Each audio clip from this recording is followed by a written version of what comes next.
This is how it's going right now, okay? The rest of the world is stepping out of speculation, okay? And coming into discovery mode, all right? Much like Mr. Davidson right here, guys. All right, this was a statement given prior to Maxine Waters, the video I just made. Please go watch it.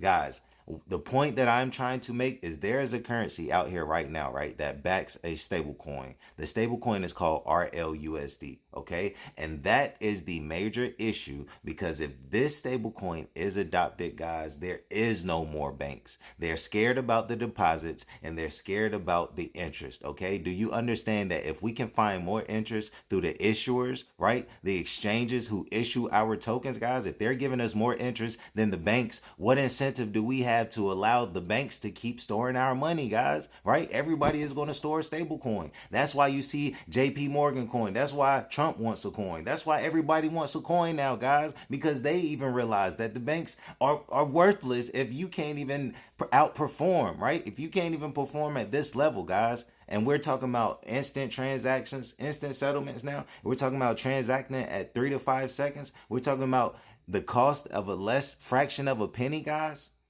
Huh? Yes.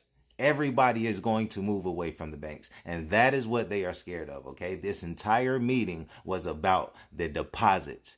If the interest is not right, if the incentive is not in the interest, they will stop bringing the deposits to the banks.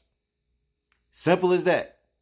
Check this video out, y'all. Open your ears, open your mind, open your heart. Understand that XRP, RLUSD, that stable coin is the truth. Check them out. Mr. Davidson is recognized to strike the last word.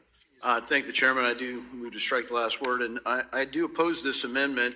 The Consumer Financial Protection Bureau isn't referenced by the legislation, but frankly, their authority is at least clarified when it comes to stablecoins. The CFPB has not been silent about stablecoins. In fact, just in January, on his way out, Director Chopra tried to limit the ability of individuals to own their own cryptocurrency with self-custody. He literally wanted to have the CFPB become the regulator for custody. And, you know, the premise there is that the government somehow gives you the permission to transact, and it does not.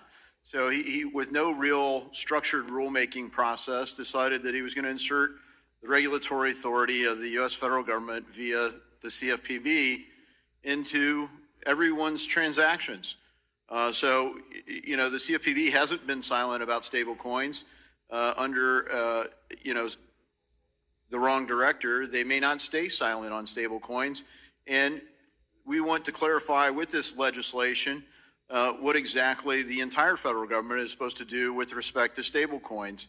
That is the point of the bill. So the idea that you're going to do nothing to limit the ability of the CFPB, well, to the extent CFPB continues to function the way that it has, they haven't shown restraint even in areas where they're not supposed to go.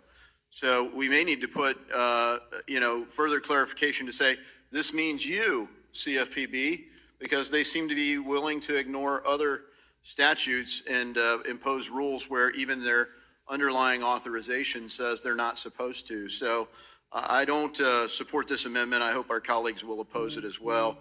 And I'm happy to yield to anyone else if they